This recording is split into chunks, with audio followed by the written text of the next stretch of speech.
терпение занимает у Аллаха большое место. И поэтому категории людей, которые упомянуты в хадисе, о тех, кого Аллах скроет в день суда, в тени своего трона, это великое и сильное терпение.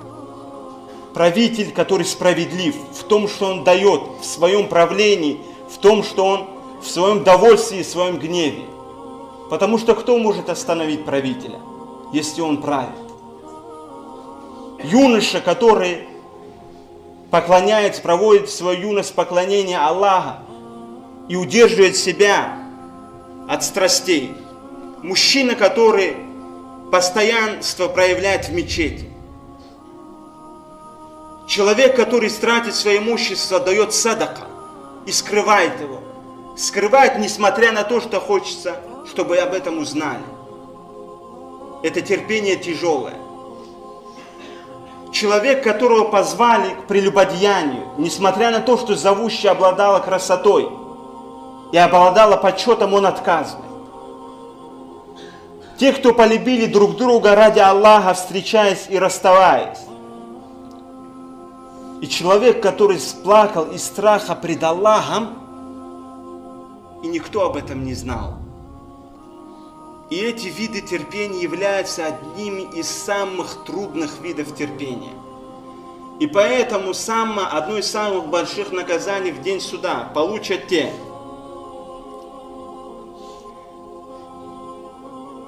старый прелюбодей, лживый правитель, высокомерный бедняк.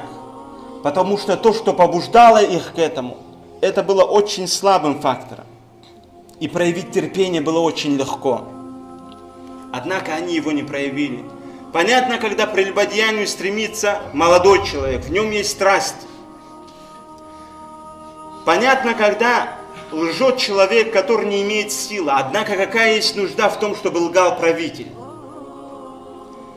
Понятно, когда в человеке, который обладает большими богатствами, появляется высокомерие. Потому что это богатство толкает его, возвышает и делает его высокомерным.